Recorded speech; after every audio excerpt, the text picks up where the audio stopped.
ಬಿಟ್ಟು ಮತ್ತೊಂದೇನು ಇಲ್ಲವೇ. ರೂಪ ಇಂದ್ರಿಯ ಮನಸ್ಸು ಕೂಡ ಬ್ರಹ್ಮಸ್ವರೂಪನೇ. ಹೆಂಗೆ ಸ್ವಪ್ನದೊಳಗೆ ನೀನು ಅನುಭವ ಐತಿ, ನಾನಾ ಪ್ರಕಾರ ಜಗತ್ ಆಕಾರ ಇಂದ್ರಿಯ ಮನಸ್ಸು ಆಗಿ ಕಾಣಿಸ್ತದೆ. ಕನಸಾಗಿ ಏನು ಕಾಣಿಸ್ತೈತಿ, ಏನೂ ನಾ ಕಾಣಿಸ್ತದೆ. ನೀ ಮಕ್ಕೊಂಡಿರ್ತಿ, ಅಲ್ಲಿ ನೀ ಮಾತಾಡಿದ ಕಾಣಿಸ್ತದೆ, ನೀವು ಹೋಗ್ತಿ, ಅದು ನೀನ ನೋಡ್ತಿ. ಈ ಮಕ್ಕೊಂಡದ್ದು ಇಲ್ಲಿ ಐತಿ, ಆದರೂ ನಿನ್ನೊಳಗೆ ಅದು ಕಾಣಿಸ್ತೈತಿ, ಅದನ್ನು ನೀನು ನೋಡ್ತಿ. ನಾ ಹಿಂಗೆ ಮಾತಾಡಕತ್ತೀನಿ, ಹಿಂಗೆ ನೋಡಾಕತ್ತೀನಿ, ನನ್ನ ಮನಸ್ಸು ಹಿಂಗೆ ಎಲ್ಲ ಮಾಡಾಕತ್ತೀನಿ. ಅದಕ್ಕೆ ಯಾರ ನಿನಗೆ ಪ್ರೀತಿ ಮಾಡಿ ಖುಷಿ ಅನ್ನಿಸ್ತೈತಿ, ಆ ಮನಸ್ಸಲ್ಲಿ ಖುಷಿ ಆಕೈತೆ ಅಂತ. ಅಂದ್ರೆ ಮನಸ್ಸು ಅದೆಲ್ಲ ಏನು ಬೇರೆ ಎಲ್ಲಿದ್ರೆ ಆಯ್ತನೋ ನಿನ್ನ ಸ್ವರೂಪ. ಹಂಗೆ ಸ್ವಪ್ನಗಳು ನಿನ್ನ ಅನುಭವ ನಾನಾ ಪ್ರಕಾರ ಜಗತ್ ಆಕಾರ ಇಂದ್ರಿಯ ಮನಸ್ಸಾಗಿ ಭಾಸಮಾನ ಆಗ್ತೈತಪ್ಪ ನಿಮಗೆ. ಬೇರೆ ಏನು ಇಲ್ಲವೇ ಇಲ್ಲ. ಇಂಥ ಈ ಜಗತ್ತು ಕೂಡ ಅದೇ ರೂಪ, ಅದು ನಿನ್ನದೇ ರೂಪ ರಾಮ. ಎಲ್ಲ ಜಗತ್ತು ಬ್ರಹ್ಮರೂಪನೇ. ಹೆಂಗೆ ಕಾರಣ ಇಲ್ಲದೆ ಆಕಾಶ ಬೇರೆ ಚಂದ್ರಮ ಕಾಣಿಸ್ತದೆ, ಅದು ಹಾಗೇ ಇಲ್ಲ. ಏನು ಆಕಾಶದೊಳಗಿನ ಭಾಸಮಾನ ಆಗ್ತೈತೆ. ಹಿಂಗೆ ಈ ಜಗತ್ತು ಆತ್ಮನ ಆಭಾಸವಾಗಿದೆ. ಅದರೊಳಗೆ ಏನು ಯಾರಲ್ಲಿ ಆಭಾಸ ಸ್ಫುರಣ ಆಯಿತು ಅದು ಅಧಿಷ್ಠಾನ ಬ್ರಹ್ಮಸತ್ತಾನ ಅಲ್ಲೇ ಇತ್ತು. ಎಷ್ಟೊಂದು ಪದಾರ್ಥ ನಿನಗೆ ಭಾಸಮಾನ ಆಗ್ತಾವೋ ಅವೆಲ್ಲವನ್ನು ಬ್ರಹ್ಮಸ್ವರೂಪ ತಿಳ್ಕೋ. ಎಲ್ಲೆಲ್ಲಿ ಮನಸ್ಸು ಹೋಗಲ್ಲ ಅಂತ ತಿಳ್ಕೋದು, ಅದೇ ಮಾಡ್ಕೋ, ಅದನ್ನು ಮಾಡ್ಕೋ. ಹೆಂಗೆ ಮನೋರಾಜ್ಯದ ಸೃಷ್ಟಿ ಆಗ್ತದೆ ಹಂಗೆ ನಿನ್ನ ಅನುಭವಗಳು ಅದೇ ಆಯ್ತಲ್ಲೋ, ಅದ್ರ ಸ್ವರೂಪ ಅನುಭವದಿಂದ ಇರ್ತದೆ ಏನಿಲ್ಲ. ಹೆಂಗೆ ಸೃಷ್ಟಿಯ ಆದಿಯೊಳಗೆ ಏನು ಅನುಭವ ಇತ್ತು ಆ ಅನುಭವ ರೂಪನೇ ಅದಪ್ಪ, ಮತ್ತು ಬೇರೆ ಏನು ಉತ್ಪನ್ನ ಆಗಿಲ್ಲ. ಅದೇ ಅನುಭವ, ಅದೇ ಅನುಭವ ಸತ್ತ ಈ ಪ್ರಕಾರ ತೋರ್ತದೆ ರಾಮ. ದೇಶಾಂತರ ಸಮ್ಯಕ್ ಪ್ರಾಪ್ತ ಆಗ್ತದೆ. ಅದು ಮಧ್ಯೊಳಗೇನು ಅನುಭವ ಅದು ನಿನ್ನ ಸ್ವರೂಪನೇಪ್ಪ. ಅನ್ಯ ಎಲ್ಲ ಆಭಾಸ ಮಾತ್ರ. ಜಗತ್ತು ದೇಶವಂತ, ಅದು ಜಾಗೃತ ದೇಶವಂತ್ಯಾಗ ಸ್ವಪ್ನ ಶರೀರ ಕೂಡಿದ ಇಲ್ಲ. ಯಾವ ಜಾಗೃತ ಸ್ವಪ್ನ ದೇಶದ ಮಧ್ಯೊಳಗೆ ಬ್ರಹ್ಮಸತ್ತ ನಿನ್ನ ಸ್ವರೂಪನೇ ಇತ್ತಪ್ಪ. ಸ್ವಪ್ರಕಾಶ ರೂಪ ನಿನ್ನೊಳಗೆ ನೀನು ಸ್ಥಿತ ಅದಿ. ಜಾಗೃತ್ ಏನು ಜಗತ್ತು ಕಾಣಿಸ್ತೈತೋ ಈ ಜಾಗೃತದಾಗ ಏನು ಜಗತ್ತನ್ನು ಕಾಣಕತ್ತದ ನಿನಗೆ ಅದು ಕೂಡ ಅದರ ಸ್ವಭಾವನ. ಹೆಂಗೆ ರತ್ನ ಸ್ವಭಾವ ಚಮತ್ಕಾರ, ಅಗ್ನಿ ಸ್ವಭಾವ ಉಷ್ಣತ, ಮತ್ತು ಜಲ ಸ್ವಭಾವ ದ್ರವತ, ಪವನ ಗಾಳಿ ಸ್ವಭಾವ ಸ್ಫುರಣ, ಅದು ಗಾಳಿಸು. ಹಂಗೆ ಬ್ರಹ್ಮದ ಸ್ವಭಾವ ಜಗತ್ತೈತಿ. ಹೆಂಗೆ ಸೂರ್ಯನ ಕಿರಣದೊಳಗೆ ಮುಂದೆ ಜಲ ಕಾಣಿಸ್ತದೆ ಹಂಗೆ ಆತ್ಮನಲ್ಲಿ ಜಗತ್ತು ಕಾಣಿಸ್ತೈತಪ್ಪ. ಹೇ ರಾಮ, ಇದು ಆಶ್ಚರ್ಯ. ಅದು ಅಜ್ಞಾನಿ ಸತ್ತಿಗೆ ಅಸತ್ ಅಂತಾನೆ, ಅಸತ್ತಿಗೆ ಸತ್ ಅಂತಾನೆ. ಇಲ್ಲ ಬ್ರಹ್ಮನನ್ನು ಇಲ್ಲದ ಮಾಡೈತಿ, ಇದು ಅವಿಜ್ಞಾನ. ಇಲ್ಲದ ಜಗತ್ತನ್ನು ಐತನ ತೋರಿಸ್ತದೆ. ಈ ಜಗತ್ತು ಐತಿ ಅನ್ನ ಖರೆ ಅಂದ್ರೆ ಆದ್ರೆ ಏನು ಮಾಡ್ತಾನೆ ನಂದು, ಏನು ಕಿಲೆಗೆ ಹಾಕಿಡೋದು, ಏನು ನೋಡೋದು, ಏನೋ ಮುಂಜಾನೆ ಸದ ಕಿಲಿ ತೆಗೆಯೋದು, ನೋಡೋದು, ಮತ್ತಿಡೋದು, ಮತ್ತೆ ನೋಡೋದು, ಏನೋ ಏನೈತಿ. ಹಂಗೆ ಇದು ಸತ್ಯ ಅಂತ ಅನಿಸ್ತೈತಿಲ್ಲ. ಹಾಗೆ ಇದರೊಳಗೇನು ಸತ್ಯತ್ವದ ಭಾವನೆ, ಇದರೊಳಗೇನು ಸುಖತ್ವ ಅದನ್ನು ನಮಗೆ ತ್ರಾಸ್ಕೊ. ಮನುಷ್ಯ ಸುಖ ಸಿಗಲಿ ಅಂತ ಮುಂಜಾನೆ ಸಂಸ್ಥಾಕ ಪ್ರಯತ್ನ, ಆ ಸುಖ ಎಲ್ಲೈತಿ ಹ್ಯಾಂಗೈತಿ ಅದ್ರ ಪ್ರಯತ್ನ ಮಾಡವಲ್ಲ. ಸುಖ ಅಂದರೆ ಎಲ್ಲೈತಪ್ಪ ಅದು ಹ್ಯಾಂಗೈತಿ ಪ್ರಯತ್ನ ಮಾಡೋಣ. ಬರೀ ಊಟ ಅರಿಬಿ ಮಜಾ ಇದ್ರಾಗ ಸುಖ ಐತೆ ಅಂತ ತಿಳ್ಕೊಂಡ. ಇದ್ರಾಗ ಸುಖ ಇನ್ನೂ ತಿಳಿದಿಲ್ಲ. ಆತ್ಮ ಸುಖವನ್ನು ನೋಡಿಲ್ಲ. ಅದು ನೋಡಿದಾಗ ಅದ್ರೊಳಗೇನು ಮುನ್ನೋ ತಿನ್ನೋದು ಬೇಡ ಅನ್ನೋಂಗಿಲ್ಲ, ಆದರೆ ಆಸಕ್ತಿ ಇಡೋಂಗಿಲ್ಲ. ಅದಕ್ಕೆ ಹೇಳ್ತಾರೆ ಇದು ಅಜ್ಞಾನಿ ಅಸತ್ತಿಗೆ ಸತ್ ಅಂತಾನೆ, ಅಸತ್ ಸತ್ ಅಂತಾನೆ, ಸತ್ಯ ಅಸತ್ ಅಂತ. ಯಾಕೆ ಕಾಣುವುದಿಲ್ಲ ರೀ. ಬ್ರಹ್ಮ ಇದ್ರೆ ತೋರ್ಬೇಕಪ್ಪ ನಮ್ಗೆ. ನೀ ಹೇಳ್ತೀವಿ ಒಳ್ಳೆ ಬ್ರಹ್ಮ ಅಂತ 2 ದಿವಸ ಶಾಸ್ತ್ರ ಕೇಳನೇನು, ಒಳ್ಳೆ ದೊಡ್ಡ ಬ್ರಹ್ಮ ಬ್ರಹ್ಮ ಅಂತಾನೆ. ಬ್ರಹ್ಮ ಸತ್ಯ ಜಗತ್ ಮಿಥ್ಯ ಅಂತ ನೀವು 2 ದಿವಸ ಶಾಸ್ತ್ರ ಕೇಳ. ಸತ್ಯ ತೋರಿಸ್ಪ ನಮ್ಗೆ. ಜಗತ್ ಮಿಥ್ಯ ಅಂತ ಕಾಣಕತ್ತಿದೆ. ಉಬಾಯ್ ಬಾ ಊಟ ಮಾಡಿದ್ರೆ ಹೊಟ್ಟೆ ತುಂಬತೈತಿ, ನೀರು ಕುಡಿದು ನೀರಡಿಕೆ ಹಾಕ ನೀರಡಿಕೆ ಹೋಗತಿ, ಇವು ಕಣ್ಣಿಗೆ ಕಾಣಕತ್ತವ, ಇದು ಮಿಥ್ಯ ಅಂತೀವಿ. ಇಲ್ಲದ ಜಗತ್ತಿಗೆ ಇದು ಬ್ರಹ್ಮಗ ಅದಾನಂತೀವಿ. ಬುದ್ಧಿಗೆ ದೇತನ ತಲೆ ಕೆಟ್ಟತ್ತೆ ನಿಮಗೆ. ಬ್ರಹ್ಮ ಅಂದ್ರೆ ಬಿಡಪ್ಪ ನೋಡುನು, ಊಟ ಮಾಡಬೇಡ ನೋಡುನು, ಊಟ ಮಾಡಬೇಡ ನೋಡುನು ಹೆಂಗಾಕತ್ತವ, ನಿದ್ದೆ ಮಾಡಬೇಡ ನೋಡುನು ಹಿಂಗೆ ತಿಳ್ಕೊಂಡವ್ರು ಅಜ್ಞಾನಿನ ಹಿಂಗಂತ. ಅದಕ್ಕಲ್ಲಪ್ಪ, ಅದು ಕೊನೆಯ ತನಕ ಇರೋದು ಯಾವಪ್ಪ, ಈ ದೇಹ ನಂದಂತಿದೆ, ಇದು ನಂದು ಅನ್ವಲ್ಯ. ನಿಂದ ಅನ್ನೋದು ಏನು ಕಡೆ ತನಕ ನಿನ್ನ ಕಡೆ ಇರಬೇಕು. ಹೊತ್ತು ಎಲ್ಲ ಹೊಂಟು ಮುಂಜೆ ರಾತ್ರಿ ಬೆಳತಂಗ ಕಲಾಸ್, ಮುಂಜೆ ರಾತ್ರಿ 9 ಏನು ಪಕ್ತೇನೆ ಹಂಗೆ ಅದು ನಿಂದ ಅಲ್ಲ. ಅದನ್ನು ನೋಡಿ ಆಗ ಸತ್ ಅಂತೇಳಿ ಯಾವುದು ಅನುಭವ ಸತ್ತ ಇದೆಯೋ ಅದನ್ನು ಮುಚ್ತಾರೆ, ಇವ್ರು ಮುಚ್ಚಿಟ್ಕೋತಾರೆ ಅಜ್ಞಾನಿ. ಮತ್ತು ಶಶಶೃಂಗ ತುಲ್ಯವಾದಂಥ ಜಗತ್ತಿಗೆ ಪ್ರತ್ಯಕ್ಷ ಅಂತ ತಿಳ್ಕೊತಾರೆ. ಹೆಂಗೈತಿ ಮಲಗ ಕೂಡಿದಂಗೆ ಐತಿ, ಇದು ಖರೆ ಅಂತ ತಿಳ್ಕೊತಾರೆ. ಅವ್ರು ಈ ಶಬ್ದ ಪ್ರಯೋಗ ಮೂರ್ಖ, ಅವ್ರಿಗೇನನ್ಬೇಕು ಮೂರ್ಖ. ಇಲ್ಲಾಗ ಬರ್ತಾರೆ, ಹಿಂದಾಡಿ ತೋರಿಸ್ತಾರೆ. ನಾ ಹೇಳಕತ್ತಿಲ್ಲ, ಕುಂತಾರ ಏನು ಬೇಕು ಅದು ಹೇಳಿದ್ರೆ ನಡೀತೈತೆ ಅಂತ ಹೇಳ್ತಾರೆ. ಹಂಗಾಡ ಈ ಬರ್ದದ್ದು ಭಾಷಾಂತರ ಮಾಡ್ತಾನೆ ಅಷ್ಟೇ. ಅದಕ್ಕೆ ಏನು ಹೇಳ್ಬೇಕಪ್ಪ ಇಂಥವ್ರಿಗೆ, ಎಲ್ಲರ ಪ್ರಕಾಶಕ ಆತ್ಮಸತ್ತ ಅದನ್ನು ಪ್ರತ್ಯಕ್ಷ ಗೊತ್ತೈತಿ, ಗೊತ್ತಿಲ್ಲೇನೋ ಗೊತ್ತೈತಿ. ಯಾಕೆ ನಾ ನೋಡಾಮ ನಾ ಅಲ್ಲ, ಹೌದಾ? ಕಣ್ಣಿಂದ ನೋಡಾಕತ್ತೀನಿ, ಕಣ್ಣ ಒಮ್ಮೆ ಕುಡ್ಡಾಕ, ಹೌದು ಅಂದ್ರೆ ಕಣ್ಣ ಇದ್ದಿದ್ರೆ ಇದು ನೋಡ್ಬೇಕಾಗಿತ್ತು, ಇದಕ್ಕೆ ನೋಡ್ತದನ ಇಲ್ಲ. ಅದರಿಂದ ಮನಸ್ಸು, ಆ ಮನಸ್ಸಿನಿಂದ ಆ ಏನು ಕೊಡಿ ಆತ್ಮಸತ್ತ ಅದ್ರ ಪ್ರೇರಣೆಯಿಂದ ಇವು ಆಡಾಕತ್ತಾವ. ಅದಿಲ್ಲಿಗ್ರಿ ಮಾಡೋ ಕೆಲಸನೇ ಇಲ್ಲಿದ್ದು. ಹಂಗೆ ಇದೇನೈತಲ್ಲ ಪ್ರತ್ಯೇಕ ಗೊತ್ತದ ನೋಡಿ, ಅದಾದರೂ ಅದ್ರ ಬಗ್ಗೆ ಇಲ್ಲ ಅಂತಾನೆ ಮೂರ್ಖರು. ಅವನಿಗೇನು ಹೇಳಪ್ಪ, ಎಲ್ಲ ಪ್ರಕಾಶ ಸೂರ್ಯ ನೋಡ್ತಾನೆ, ಅದೇ ಪರಮದೇವ ಸೂರ್ಯನಾಗಿ ಕಾಣಿಸ್ತಾನೆ. ಚಂದ್ರಮ ಅಗ್ನಿ ಅದರ ಪ್ರಕಾಶದ ಪ್ರಕಾಶ, ಆ ಮೂಲ ಸ್ವರೂಪ ಪ್ರಕಾಶ ಆತ್ಮ ಪ್ರಕಾಶ ತಗೊಂಡು ಸೂರ್ಯ ಭಾಸ. ಈಗ ನಮ್ಮ ಸೋಲಾರ್ ಐತಪ್ಪ, ಇದಕ್ಕೆ ಮೂಲ ಎಲ್ಲಿ ತೊಗೊಂಡು ಸೂರ್ಯ. ಹಂಗೆ ಸೂರ್ಯ ಎಲ್ಲಿ ತೋತಾನಪ್ಪ ಆತ್ಮ, ಹಂಗೆ ಅಲ್ಲಿಂದ ತೊಗೊಂಡದ್ದು ಇವೆಲ್ಲ ಸ್ವಪ್ರಕಾಶ ಅಲ್ಲಿವು. ಅದಕ್ಕೆ ಪ್ರಕಾಶ ಎಲ್ಲದರ ಪ್ರಕಾಶ ತೇಜಸತ್ತ ಅದೇ ಬ್ರಹ್ಮ. ಹೆಂಗೆ ಸೂರ್ಯನ ಕಿರಣ ಸೂಕ್ಷ್ಮ ಅಣು ಹಾಕದು, ಹಂಗೆ ಆತ್ಮಸತ್ಯೊಳಗೆ ಸೂರ್ಯಾದಿಗೆ ಕಾಣ ಭಾಸಮಾನ. ಯಾವನಿಗೆ ಸಾಕಾರ ಅಂತಿರು ಮತ್ತು ನಿರಾಕಾರ ಅಂದ್ರಿ ಅದೆಲ್ಲವೂ ಶಶಶೃಂಗ ಆಯ್ತಪ್ಪ.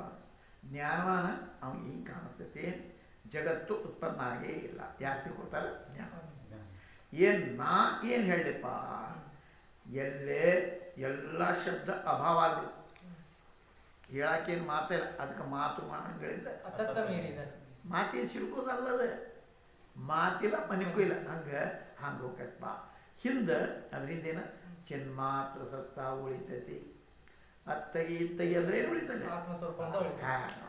ಅಲ್ಲೇ ಶೂನ್ಯತೆಯು ಅಭಾವ, ಶೂನ್ಯನೂ ಅಲ್ಲದು. ರಾಮ ಯಾವುದಕ್ಕೆ ನೀನು ಗೆಲ್ಲಬೇಕಂತೀವೋ, ಯಾವುದು ಅದು ಅದು ಗೆಲ್ತೈತಿ, ಆಗುವುದಿಲ್ಲ ಯಾವುದು. ಗೆದ್ದೆ ಇಲ್ಲ ಅಂತಂದ್ರೆ ನೀ ಹೆಂಗೆ ಅದೀಪ, ಅಂದೆಪ್ಪ ಗೆದ್ದೇನೆ ನಾನು ಅಂದರೆ ಹೆಂಗೆ ಗೆದ್ದಿಪ್ಪ? ಇಲ್ಲ ಸತ್ತೇನೆ ಅಂತಂದ್ರೆ ಮೃತಕ ನೋಡಿ. ಅದೇ ಥರ ಅವ್ರು ಇಲ್ಲಿ ಮೇಲೆ ಹೇಳ್ತಾರೆ, ಯಾವುದಕ್ಕೆ ನೀನು ಜೀವಂತದನಿ ಅಂತ ತಿಳ್ಕೊಂಡಿವು ಅದು ಜೀವಂತ ಅಲ್ಲ. ಜೀವಂತ ಇಲ್ಲ ಅಂದ್ರೆ ನನ್ನ ಹೆಂಗೆ ಹಾಕೀನಿ? ಅನ್ಕೋ ಜೀವಂತದನಿ ಅಂದ್ರೆ ಹೆಂಗೆ ಜೀವಂತದೀಪ, ಮತ್ತಿಂದ ಸತ್ತ ಅಂತ ಯಾಕಂತಿ? ಮತ್ತು ಜೀವಂತಿದ್ದ ಮತ್ತೆ ಯಾಕೆ ಬಾರ? ಮೃತಕ ಜೀವಂತದ ಅಂದ್ರೆ ಏನು ಬೇಕು, ಸತ್ಯನೋ ಹೋದ ಏನ ಅದಂಗೆ. ಅದಕ್ಕೆ ಸರ್ವಶಬ್ದರಹಿತ ಎಲ್ಲರ ಅಧಿಷ್ಠಾನ ಅದೇ ಸತ್ತ. ಅದರೊಳಗೆ ನಾನಾತ್ಮ ಕಾಣಿಸ್ತತಿ, ಪರಂತು ಏನು ಇಲ್ಲಪ್ಪ. ಪರ್ವತ ಏನು ಸ್ಥೂಲ ದೃಷ್ಟಿಯೊಳಗೆ ಬರ್ತದೆ, ಅದು ಅಣುಮಾತ್ರವೂ ಇಲ್ಲ. ಹೆಂಗೆ ಸ್ವಪ್ನೊಳಗೆ ಪೃಥ್ವಿ ಆದಿ ಕನಸ್ದಾಗ ಪೃಥ್ವಿ ಐತಂದ್ರೆ ಏನು, ಪರಂತು ಏನು ಇಲ್ಲ. ಕೇವಲ ಆತ್ಮಸತ್ತ ತನ್ನೊಳತಾನ ಐತಪ್ಪ. ಅದರೊಳಗೆ ಜಾಗೃತಿ ಕಾಣಿಸ್ತೈತಿ. ಏರಾಮ ಪದಾರ್ಥ ಸತ್ಯದ ಏನು ಜಗತ್ತು ಕಾಣಿಸ್ತೈತೋ ಅದು ಮತ್ತೇನು ಇಲ್ಲಪ್ಪ. ಹೆಂಗೆ ಆಕೈತದು? ಅದಕ್ಕೆ ಅದೇ ಸತ್ತ ಜಗತ್ ರೂಪಾಯಿ ಕಾಣಿಸ್ತೈತಪ್ಪ. ಯಾರಂತಾರೆ ಈ ಆತ್ಮೊಳಗೆ ಐತಿ, ಕೆಲವರು ಅಂತಾರೆ ಆತ್ಮೊಳಗಿಲ್ಲ. ಆತ್ಮ ಎರಡೂ ಶಬ್ದದ ಅಭಾವ ಐತಂದಿಲ್ಲ. ಏನು ಅಭಾವದ್ದು ಅಭಾವ ನೋಡಿ. ಇದು ನೀ ತಿಳ್ಕೊಳ್ಳೋ ಸಲುವಾಗಿ ಹೇಳಾಕತ್ತೇನೆ. ಸ್ವಸ್ಥ ಪರಮಶಾಂತ ರೂಪ, ಅದರ ಮತ್ತೆ ನಿನ್ನೊಳಗೆ ಯಾವ ಭೇದ ಇಲ್ಲಪ್ಪ.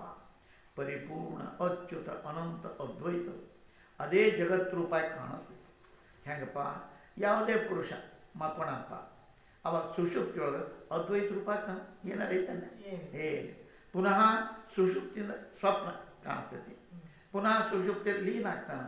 ಅವಾಗ ಉತ್ಪನ್ನ ಏನಾಗ್ತಪ್ಪ, ಲೀನ್ ಏನಾಯ್ತು, ಸ್ವಪ್ನದ ಆದಿನೂ ಅದ್ವೈತ ಸತ್ತಾನಿತ್ತು, ಅಂತೊಳಗೂ ಅದೇ ಅದ, ಮಧ್ಯೊಳಗೆ ಅದೇ ಕಾಣಿಸ್ತದೆ.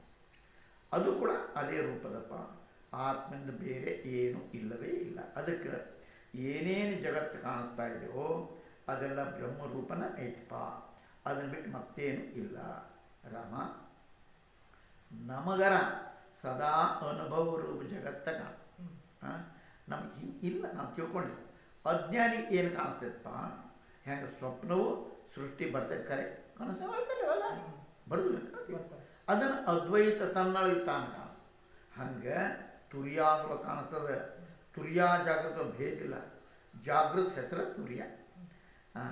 ಜಾಗೃತ ತುರ್ಯ ರೂಪದ. ಮತ್ತೇನು ಹೇಳಪ್ಪ, ಎಲ್ಲವೂ ಅವಸ್ಥೆಗಳು ತುರ್ಯ ರೂಪನ ಅದಾವ. ತುರ್ಯ ಅನ್ನುವಂಥದ್ದು ಜಾಗೃತ ಏನು ಅನುಭವ ಸಾಕ್ಷಿ ಜ್ಯೋತಿ, ಅದು ಜಾಗೃತದೊಳಗೂ ಸಾಕ್ಷಿ ಅನುಭವ ರೂಪ, ಸ್ವಪ್ನೊಳಗೂ ಸಾಕ್ಷಿ, ಸುಷುಪ್ತಿಯೊಳಗೂ ಸಾಕ್ಷಿ. ಆತ್ಮ್ಯಾಗ ಎತ್ತರ ನೋಡ್ತತೆ, ಸ್ವಪ್ನ ಹೌದಲ್ಲ. ಅವಾಗ ಅದಕ್ಕೆ ಏನಂದೀನಿ, ನೋಡಿದೆ, ಕನಸು ಬಿದ್ದಿತ್ತು, ನಿದ್ದೆ ಆರಾಮಾತು. ಆರಾಮಾತು ನಿದ್ದೆ ಕಾಣಿಸ್ತದೆ ನೀ ನಿದ್ದೆ ಮಾಡೋ ಹೊತ್ತಿನೊಳಗೆ ಎದರದಾರ ಇತ್ತು, ನಿನ್ನ ಕಲ್ಪನಾ ಇತ್ತನ ಅಲ್ಲಿ ಎದ್ದಿಂದ ಹಾಂ ನಿದ್ದೆ ಆರಾಮಾಗ್ತಾರೆ. ಯಾವ್ದಾರು ನೋಡಿರ್ಬೇಕಲ್ಲ, ಅದು ನಿದ್ದೆ ಆರಾಮಾತು ಅಂತ ತಿಳ್ಕೊಬೇಕು. ಅಲ್ಲಿ ನೋಡೋ ಒಬ್ಬ ಇರ್ಬೇಕಲ್ಲ, ಅದೇ ಸಾಕ್ಷಿ.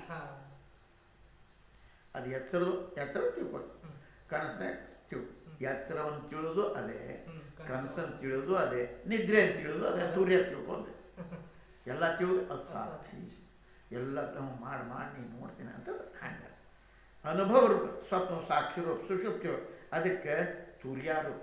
ಪರಂತು ಸ್ವಭಾವದ ಅನುಭವ ಆಗಿರಪ್ಪ. ಆ ಜ್ಞಾನವಾನ ಹಿಂಗೆ ಭಾಸ. ಮತ್ತು ಅಜ್ಞಾನಿಗೆ ಬೇರೆ ಬೇರೆ ಅವಸ್ಥೆಗಳು ಕಾಣಿಸ್ತವೆ. ರಾಮ, ಒಂದು ಪದಾರ್ಥದ ವೃತ್ತಿಯಿಂದ ತ್ಯಾಗ, ಒಂದು ಪದಾರ್ಥದ ವೃತ್ತಿಯಿಂದ ತ್ಯಾಗ ಐತಿ, ಇನ್ನೊಂದು ಪದಾರ್ಥ ಅದರೊಳಗೆ ಇಲ್ಲಿ ತ್ಯಾಗ ಇಲ್ಲ. ಅದು ಮಧ್ಯೊಳಗೆ ಅನುಭವ ಜ್ಯೋತಿ. ಅದನ್ನು ನೀನು ಆತ್ಮಸತ್ತ ಅಂತ ತಿಳ್ಕೊಪ್ಪ. ಅದರೊಳಗೆ ಪುನಃ ಪುನಃ ಭಾಸಮಾನ ಆದರೂ ಅದೇ ರೂಪ. ಹೆಂಗೆ ಜಾಗೃತ ತ್ಯಾಗ ಸ್ವಪ್ನ ಆದಿ ಸಾಕ್ಷಿ ಅನುಭವ ಮಾತ್ರ ಐತಪ್ಪ. ಆ ಸತ್ಯೊಳಗೆ ಸ್ವಪ್ನ ಶರೀರ ಪದಾರ್ಥ ಕಾಣಿಸ್ತಾವೆ, ಆದರೂ ಆತ್ಮರೂಪನ ಐತದೆ. ಹಂಗೆ ಏನೇನು ಜಾಗೃತ ಶರೀರ ಪದಾರ್ಥ ಕಾಣಿಸ್ತಾವೆ ಅವು ಕೂಡ ಆತ್ಮರೂಪನ. ಯಾವಾಗ ನೀ ಈ ರೀತಿ ತಿಳ್ಕೋತೀಯೋ ಅವಾಗ ನೀನು ದುಃಖ ಸ್ಪರ್ಶನ ಮಾಡೋದ್ರಿ. ಹೆಂಗೆ ಸ್ವಪ್ನದ ಸೃಷ್ಟಿಯೊಳಗೆ ನೀನು ಸ್ವಭಾವ ಸ್ಮೃತಿ ಬಂತಪ್ಪ, ಅವಾಗ ದುಃಖವು ದುಃಖ ಇಲ್ಲ. ಕನಸಿನ ಅತ್ತಿಪ್ಪ ಅದು ಬಂತು ಇದು ಬಂತು ತಿಳ್ಕೊಂತ ಮಾಡಿ. ಒಬ್ಬ ರಾಜ ಕನಸು ಬಿತ್ತು, ಕನಸಿನಾಗ ಬಡವಾಗ್ಯಾನ, ಯಾರು ತಿನ್ನಕ್ಕೆ ಕೊಡೋಲ್ರು, ಭಿಕ್ಷಾನ ಕೊಡವಲ್ರು, ಓಡಾಡಕತ್ತಾನ. ಅಯ್ಯೋ ಭಿಕ್ಷಾ ಅಂತ ನರಿ ಕಡಿತಪ್ಪ. ನರಿ ಕಳೆದ್ರೆ ದವಾಖಾನೆಗೆ ರೊಕ್ಕ ಬೇಕಲ್ಲ, ರೊಕ್ಕಿಲ್ಲ, ಏನಿಲ್ಲ. ಏನಪ್ಪ ಬದ್ದಾಡ್ತಾನೆ, ಗಪ್ಪನೆ ಎತ್ತರಪ್ಪ. ಅಲ್ಲೇನು ಹಸಿವಾದ ದುಃಖ, ನರಿ ಕಡ್ದ ದುಃಖ, ದವಾಖಾನೆಗೆ ಹೋಗಿ ರೊಕ್ಕಿಲ್ಲ ದುಃಖ ಐತಿ ಹೆಸರ ಇಲ್ಲ. ಕನಸು ಬಿಡಂತ ಯಪ್ಪ ಕನಸು. ಯಾಕೆ ಕಾಯಕ್ಕೆ 4 ಮಂದಿ ಕುಂತಾರಲ್ಲ ಬಾಡಿಗಾರ್ಡ್ಸ್. ಯಾರು ಇವನ್ ಮಾಡ್ರು ಅದ್ರ ಹೊರಗೆ ಒಂದು ಮನೆ ಹೊರಗೆ ಬಾಡಿಗಾರ್ಡ್ ಇರ್ತಾರೆ, 3-4 ಸುತ್ತಿರ್ತಾರೆ. ರಾಜನಿಗೆ ಹಿಂಗೆ ಕಾಯಿರ್ತಾರೆ. ಹಂಗೆ ಈ ರಾಜ ಮಕ್ಕೊಂಡಾನ. ಆ ಕನಸು, ಅಯ್ಯೋ ಕನಸು ಆ ದುಃಖ ಆಗೈತೆ ನಿಮಗೆ. ಅವಾಗ ಕಾಣಕತ್ತಿದ್ದು ಯಪ್ಪ ಹೊಸಿಬಿ ಅಂತ ಒದ್ದಾಡ್ದ, ನರಿ ಕಡ್ತು ಅಂತ ಒದ್ದಾಡ್ದ, ದವಾಖಾನೆಗೆ ರೊಕ್ಕಿಲ್ಲ ಅಂತ ಒದ್ದಾಡ್ದ. ಎಚ್ಚರ ಆದಮೇಲೆ ಆ ದುಃಖ ಹಂಗಿದು. ಇಲ್ಲೇನು ಹಂಗಾತ, ಅಯ್ಯೋ ಅಯ್ಯೋ ಯಪ್ಪ. ಜ್ಞಾನ ಸ್ವರೂಪ ಅಂದರೆ ಈ ದುಃಖ ಅವನಿಗೆ ಇರೋದನ್ನೇ ಇಲ್ಲಪ್ಪ. ದುಃಖ ಅದುಃಖ. ಮಾತಾಡೋದು, ನಡೆಯೋದು, ತಿನ್ನೋದು, ತಗೊಳ್ಳೋದು ಎಲ್ಲ ಅವು ಶಬ್ದಾರ್ಥ ಆಗ್ತವೆ. ಏನು ದ್ವೈತ ರೂಪ ಯುದ್ಧ ಕರ್ಮ ಆಕೈತೆ ಅವೆಲ್ಲವೂ ತನ್ನ ಅದ್ವೈತ ರೂಪನ ಐತಪ್ಪ. ವ್ಯವಹಾರವೂ ಎಲ್ಲ ಮಾಡ್ತಾನೆ. ವ್ಯವಹಾರ ಮಾಡುವುದಿಲ್ಲನ, ಉಣ್ಣುವುದಿಲ್ಲನ, ನಿದ್ದೆ ಮಾಡುವುದಿಲ್ಲನ, ಮಾಡ್ತಾನೆ. ಆದ್ರೆ ನಿಶ್ಚಯದೊಳಗೆ ಇವೆಲ್ಲ ವ್ಯವಹಾರಕ್ಕೆ ಮಾಡ್ತಾನೆ. ಲಗ್ನನೂ ಮಾಡ್ಕೊಂಡು ಜನಕ್ಕೆ ಮಹಾರಾಜ ಲಗ್ನ ಮಾಡ್ದ, ರಾಜ್ಯ ಆದ, ಅದು ಗೊತ್ತಿತ್ತಿಲ್ಲ. ನಾನು ಬ್ರಹ್ಮಸ್ವರೂಪ ಅಂತ ಉಳಿದೇನೋ ತ್ಯಾಗ ರೂಪ ಮಾಡಿ ಕರ್ತವ್ಯ ಮಾಡ. ಉಂಡಿಲ್ಲೇನೋ ಉಂಡ, ಕಿರೀಟ ಹಾಕೊಂಡ ಹಾಕೊಂಡ, ಅದ್ರ ಒಳಗೆ ಏನು ತಿಳ್ಕೊಂಡಾನ ಅಂತೇಳಿ ಇದೆ. ಹಂಗೆ ತನ್ನ ಸ್ವರೂಪ ಯಾವ ಎಚ್ಚರಿತಾನ ಅವ ಅವ ಎಚ್ಚರಿತಾನ. ಅವನಿಗೆ ಎಲ್ಲ ಜಗತ್ತು ಆತ್ಮರೂಪೇ ಕಾಣಿಸ್ತ. ಹಂಗೆ ಅಗ್ನಿಯೊಳಗೆ ಉಷ್ಣತ ಸ್ವಾಭಾವಿಕ, ಹಂಗೆ ಬರ್ಪದೊಳಗೆ ತಂಪು ಸ್ವಾಭಾವಿಕ, ಹಾಗೆ ಜ್ಞಾನ ಆತ್ಮದೃಷ್ಟಿ ಸ್ವಾಭಾವಿಕ. ಎಷ್ಟು ಸ್ವಭಾವ ಬಿಟ್ಟಿರ್ತದೆ. ಅಗ್ನಿಯೊಳಗೆ ಉಷ್ಣತಾ ಸ್ವಭಾವ. ಅದಕ್ಕೆ ನಾನು ತೊಗೊಂಬರ್ಬೇಕು, ಎಲ್ಲಿಂದ ಬೆಂಕಿ ತೊಗೊಂಬರ್ತದೆ. ಬರ್ಪ್ ಶೀತಳದ ಎಲ್ಲಿಂದ ತೊಗೊಂಬರ್ತದೆ ಇಲ್ಲ. ಆದರೆ ಶೀತಳ ಹಂಗೆ ಜ್ಞಾನಿ ಯಾವಾಗಲೂ ಆತ್ಮದೃಷ್ಟಿ ಉಣ್ವಲ್ನಾಕ ತಿನ್ನುವಲ್ನಾಕ. ಹಾಗೆ ಅವನು ಬೇರೆ ಜನರಿಗೆ ಈ ದೃಷ್ಟಿ ಯತ್ನ ಪ್ರಾಪ್ತ ಅಂತಾನೆ. ಯೋಚ್ ಪ್ರಯತ್ನ ಮಾಡಕತ್ತಾನಪ್ಪ ಅಂತಾನೆ. ಜ್ಞಾನವಾನಿಗೆ ಅದು ಸ್ವಾಭಾವಿಕ. ಯಾವನಿಗೆ ನೀನು ಇಚ್ಛಾ ಮಾಡ್ತಿ ಆ ಜ್ಞಾನವಾನಿಗೆ ಭ್ರಮರು ನೀ ಅದು ಬೇಕಿದಂತೇನ. ಜ್ಞಾನಿ ಏನಂತಾನೆ ಎಲ್ಲ ಭ್ರಮ ಹೆಂಗಪ್ಪ. ಕರಡಿಗೆ ಹಣ್ಣ, ಹುಡುಗಿ ಏನಂತಾನೆ ದೊಡ್ಡವ. ಹಂಗೆ ಜ್ಞಾನವಾಗಿ ಅದೆಲ್ಲ ಆಭಾಸ. ಇವನಿಗೆ ಖರೆ ಇವ ಅದ್ರಾಗ ಒಡ್ನಾಕತ್ತಾನೆ ನೋಡಿ. ಅನಿಚ್ಛ ಬ್ರಹ್ಮರೂಪ ಕಾಣಿಸ್ತು. ಮತ್ತು ಜ್ಞಾನವಾಗಿ ಆತ್ಮಪದ ಅದೇ ಪ್ರಾಪ್ತ. ತನ್ನ ಶುಭಾವಸರ, ನಿನ್ನ ಶುಭಾವಸರ ಸದಾ ತನ್ನ ಅರ್ಥ. ಅನ್ಯ ಕಲ್ಪನಾ ಅವನು ಹೇಳೋದೇ ಇಲ್ಲ. ಆ ವಿದ್ಯಮಾನ ನಿರಾವರಣ ದೃಷ್ಟಿ ಒಳಗೆ ತನ್ನದೊಳಗೆ ತಾನು ಸ್ಥಿತನದಾನಪ್ಪ ಅಂತ ವಸಿಷ್ಠ ಹೇಳ್ತಾರೆ. ರಾಮ ಹ್ಯಾಂಗೆ ಸ್ವಪ್ನದೊಳಗೆ ಪೃಥ್ವಿ ಆದಿ ಪದಾರ್ಥ ಕಾಣಿಸ್ತಾವೆ, ಯಾವ ಅವಿದ್ಯಮಾನ ಮತ್ತೇನು ಇಲ್ಲ. ಹೆಂಗೆ ತಂದೆ ತಾಯಿ ಏನು ಆದಿ ಬ್ರಹ್ಮನೇ ಅದ. ಅವ್ರಿಗೂ ಆಕಾಶ ಅಂತ ತಿಳ್ಕೊ ನಾವು. ಅವರು ಕೂಡ ಖರೆಯದ್ರೆ ಹಾಗೇ ಇಲ್ಲ. ಆತ್ಮಸತ್ತನ್ನು ಬಿಟ್ಟು ಏನೂ ಇಲ್ಲಪ್ಪ. ಹಂಗೆ ಸಮುದ್ರ ತರಂಗಗಳು ಬುದ್ಧು ಹೇಳ್ತಾವೆ, ಅವು ಸ್ವಾಭಾವಿಕ. ತರಂಗ ಅನ್ನೋದು ಅಲ್ಲಿ ಆಗಂಗಿಲ್ಲ. ನೀ ಹೇಳ್ತಿ ತೆರೆ ಅಂಥೇಳಿ ಏನೈತದ ನೀರ. ನೀ ತೆರೆನರ ಅನ್ಕೋ ಬುದ್ಧ ಏನ ನಾನಾ ನೀರದು. ನೀ ಘಟಾಕಾಶರನು ಮಠಾಕಾಶ, ನಾನು ಆಕಾಶ. ಹಂಗೆ ಅದರ ಜಲರೂಪ. ಹಂಗೆ ಯಾವ ನೀವು ಬ್ರಹ್ಮ ಅಂತಿ ಅದು ಮತ್ತೊಂದು ಏನಿಲ್ಲಪ್ಪ. ಆತ್ಮಸತ್ತೆಯೇ ಆ ಪ್ರಕಾರ ಭಾಸ್ಮ ಆಗಿರ್ತದಪ್ಪ ನಿನಗೆ. ಬ್ರಹ್ಮ ಈ ಜಗತ್ತಿ ವಿರಾಟ. ಹೆಂಗೆ ಎಲೆ ಹೂವು ಹಣ್ಣು ಶಾಖೆ ವೃಕ್ಷ ಆ ಗಿಡದ ಅಂಗನ ಇವೆಲ್ಲ. ಹಂಗೆ ಎಲ್ಲ ಭೂತ ವಿರಾಟದ ಅಂಗ ಭಾಗ. ಆ ವಿರಾಟ್ ಬ್ರಹ್ಮನೇ ಆಕಾಶ ರೂಪದ ಅಂದ್ಬಿಡ್ಕ ಅಂಗ ಜಗತ್ತಿನ ಮಾತೇನು ಹೇಳೋದಪ್ಪ. ಹೇ ರಾಮ, ವಿರಾಟ್ ಹೆಸರ ಪ್ರಾಣ. ಅದು ಅದಕ್ಕೇನು ಆಕಾರ ಇಲ್ಲ, ಅದು ಇಂದ್ರಿಯ ಇಲ್ಲ, ಅದು ಮನಸ್ಸಿಲ್ಲ, ಬುದ್ಧಿ ಇಲ್ಲೇ ಆ ಪ್ರಾಣ. ಇಚ್ಛಾ ಇಲ್ಲ, ಕೇವಲ ಅದ್ವೈತ ಚಿನ್ಮಾತ್ ಸತ್ತ ತನ್ನೊಳಗೆ ತಾನೇಪ್ಪ. ಅದು ವಿರಾಟ್ ಅಲ್ಲ ಅಂದ್ರೆ ಮತ್ತು ಜಗತ್ತು ಹೆಂಗಾಕೈತಿ. ಜರಿ ಅನಿಪ ಆಕಾಶದ ಅಂಗ ಹೆಂಗೆ ಕಾಣಿಸ್ತಾವಪ್ಪ ಅನ್. ಆಕಾಶಕ್ಕೆ ಅವಯವಗಳು ಹೆಂಗಿರ್ತಾವ ಅಂತನಪ್ಪ ರಾಮ. ಹೆಂಗೆ ಸ್ವಪ್ನ ದೊಡ್ಡ ಪರ್ವತ ಪ್ರತ್ಯಕ್ಷ ಕಾಣಿಸ್ತ ಪರಂತು ಆಗಿಲ್ಲ ನೋಡಿ. ಆಕಾಶ ರೂಪ ಹಂಗೆ ವಿರಾಟು ಕೂಡ ಆಗಿಲ್ಲ, ಆಕಾಶ ರೂಪನ ಹಂಗೆ ಆಕಾಶ ಹೆಂಗೆ ಹೇಳಪ್ಪ. ಎಲ್ಲ ಆಕಾರ ಸಂಕಲ್ಪದ ಮೇಲದಪ್ಪ. ಒಂದು ಆತ್ಮಸತ್ ಸದಾ ಯಥಾವಸ್ಥಿತ. ಅದರೊಳಗೆ ಸ್ಮೃತಿ ಏನು ಹೇಳಿಪ್ಪ, ಅನುಭವ ಏನು ಹೇಳಿ. ಅನುಭವ ಶ್ರುತಿಯು ಅದರದೇ ಆಭಾಸ. ಹೆಂಗೆ ಸಮುದ್ರ ತರಂಗ ಆಭಾಸ, ಹಂಗೆ ಆತ್ಮದ ಅನುಭವ ಮತ್ತೇನು ಅಲ್ಲಪ್ಪ. ಆಭಾಸ ಸ್ಮೃತಿಯು ಅದ್ರಲ್ಲಿ ಎಲ್ಲಿ ಹಾಕೈತಿ, ಮೊದಲನೇ ಅನುಭವ ಆಗ್ತೈತಿ. ಆ ಅನುಭವ ಜಗತ್ತಿನೊಳಗೆ ಹಾಕೈತಿ. ಆ ಜಗತ್ತು ಕೂಡ ಉತ್ಪನ್ನ ಆಗಿಲ್ಲ ಅಂದ್ಬಳಿಕ ಅನುಭವ ಸ್ಮೃತಿ ಹೆಂಗೆ ಹೇಳಿ ನಾನು. ಅದಕ್ಕೆ ಅಲ್ಲಿ ಅನುಭವ ಇಲ್ಲ, ಸ್ಮೃತಿ ಇಲ್ಲ, ಕಲ್ಪನಾ ತ್ಯಾಗ ಇವೆಲ್ಲ ಅದು ಇದು.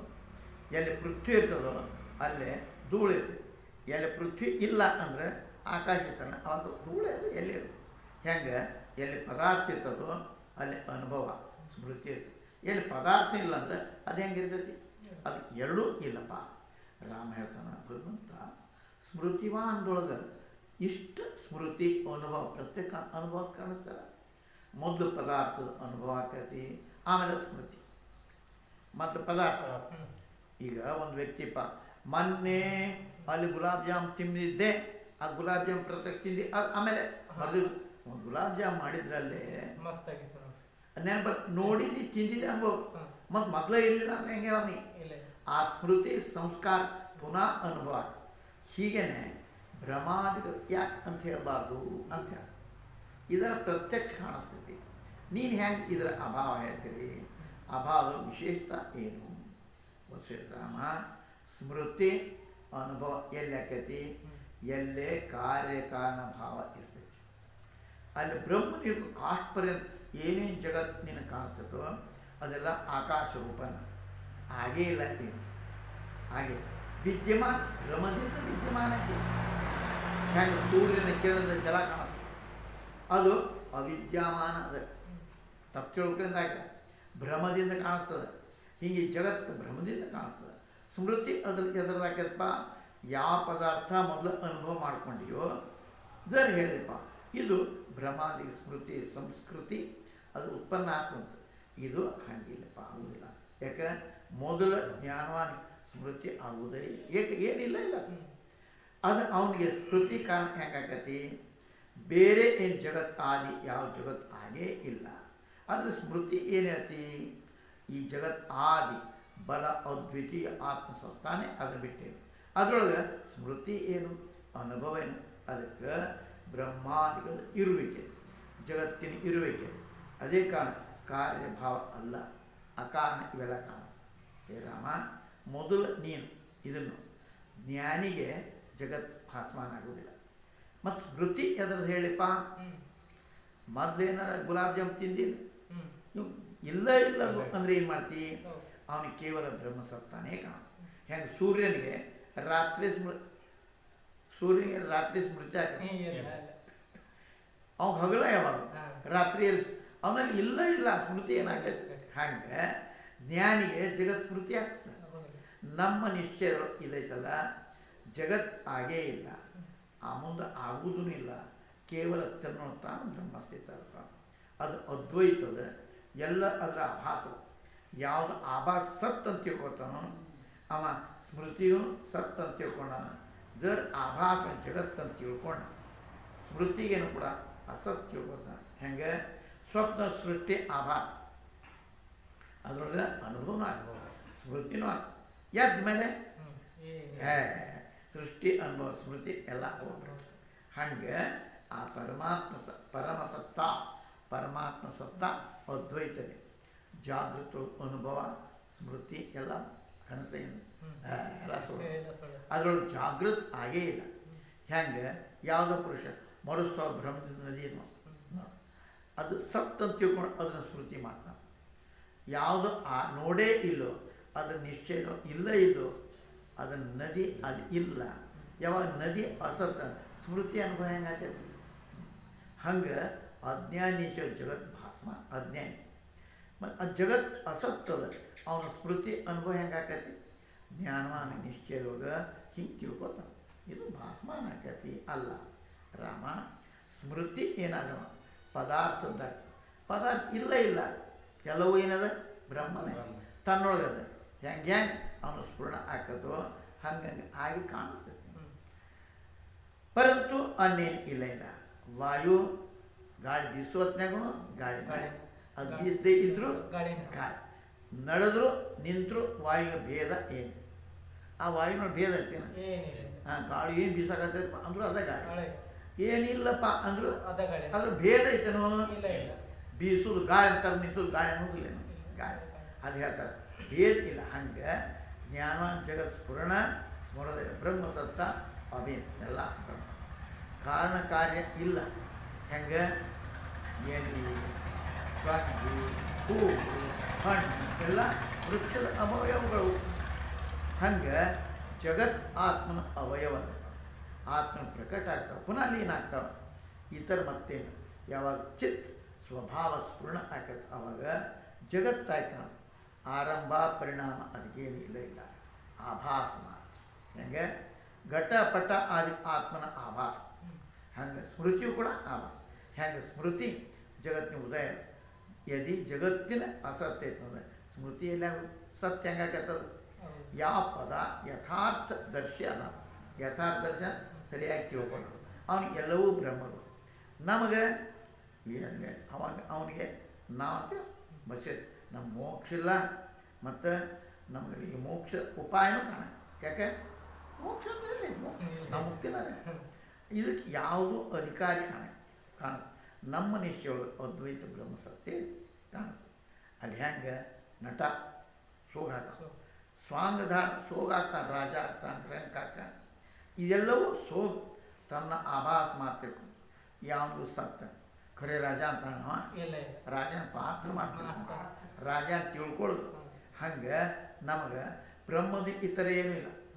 ಇದೇನು ಮಾಡೋದಿಲ್ಲ, ಸೋಗಿದೆ. ಇಲ್ಲಿ ಕುಂತರು ಸೋಗ ಒಂದು, ಅಲ್ಲಿ ಕುಂತರು ಅದ್ರ ಏನು ಬೇರೆ. ಅಜ್ಞಾನ ನಿಶ್ಚಯ ನಮ್ಗೆ ಅವನದೇನು ಗೊತ್ತಿಲ್ಲಪ್ಪ ಯಾವ ಪ್ರಕಾರ ಅವನಿಗೆ ಜಗತ್ ಶಬ್ದದ ಅವನ ನಿಶ್ಚಯ ಯಾವ ತಿಳ್ಕೊಳ್ಳ. ನಮ್ಮ ನಿಶ್ಚಯದೊಳಗೆ ಮಾತ್ರ ಎಲ್ಲ ಚಿನ್ಮಾತ್ರ ಐತಪ್ಪ. ಅಜ್ಞಾನಿಗೆ ಜಗತ್ ದ್ವೈತ ಕಾಣಿಸ್ತೈತಿ, ನಮ್ಮ ವಿಪರ್ಯ ಕಾಣಿಸ್ತೈತೆ. ನಾವು ಇದ್ದಂಗೆ ಕಾಣೋದಿಲ್ಲ. ಜ್ಞಾನವಾನಿಗೆ ಚಿನ್ಮಾತ್ರ ಇತರ ಇಲ್ಲ. ಹೆಂಗೆ ಸ್ವಪ್ನ ಸೃಷ್ಟಿ ತನ್ನ ಅನುಭವದೊಳಗೆ ಸ್ಥಿತ ಆಯಿತು, ಎಲ್ಲರ ಅಧಿಷ್ಠಾನ ಅನುಭವಿಸತ್ತ, ಪರಂತು ನಿದ್ರಾ ದೋಷನ ಬೇರೆ. ಹೆಂಗೆ ಅಜ್ಞಾನಿ ಈ ಜಗತ್ತು ಭಿನ್ನ ಭಿನ್ನ ಕಾಣ. ಯಾವನು ಎಚ್ಚರದನು ಜ್ಞಾನವಾನ ಅದನು, ಅವನಿಗೆ ಭಿನ್ನ ಏನೂ ಇಲ್ಲ. ಅವನಿಗೆ ಅವಿದ್ಯೆ ಇಲ್ಲ, ಮೂರ್ಖತಾ ಇಲ್ಲ, ಮೋಹ ಇಲ್ಲ, ಎಲ್ಲ ತನ್ನಂತ ಬ್ರಹ್ಮಸ್ವರೂಪ ಅಂತ. ಎಲ್ಲಿ ಏನಾರ ಬೇರೆ ವಸ್ತು ಇಲ್ಲ ಇಲ್ಲ ಅಲ್ಲಿ ಸ್ಮೃತಿ ಅನುಭವ ಯಾವುದಕ್ಕೆ ಕೇಳೋಣ. ಈ ಕಲನ ಎಲ್ಲರ ನಿತ್ಯ. ಹೇ ರಾಮ, ಎಲ್ಲ ಪದಾರ್ಥ ಏನು ಅರ್ಥಭೂತ ಇದೆ ಅದೆಲ್ಲವೂ ಬ್ರಹ್ಮನೇ. ಎಲ್ಲ ಪದಾರ್ಥ ಅದರೊಳಗೆ ಕಲ್ಪಿತದ್ದು. ಸ್ಮೃತಿ ಅನುಭವ ಮನಸ್ಸಿನಿಂದ ಆಗೋದು, ಅದು ಮನಸ್ಸು ಆತ್ಮನೊಳಗೆ. ಹೆಂಗೆ ಸೂರ್ಯ ಕಿರಣಗಳು ಜಲಾಭಾಸ ಆಕೈತು, ನೀರು ಬಂದ ಕಾಣಿಸ್ತೈತೆ ಆಕೈತೆ. ಹಂಗೆ ಸ್ಮೃತಿ ಏನನ್ನಪ್ಪ, ಅನುಭವ ಏನಲ್ಲಿ ಎಲ್ಲ ಕಲ್ಪಿತದ. ಪೃಥ್ವಿ ಆದಿ ತತ್ವ ಆತ್ಮನೊಳಗೆ ಏನೋ ಹಾಗೇ ಇಲ್ಲ. ಬ್ರಹ್ಮಸತ್ಯೇ ಈ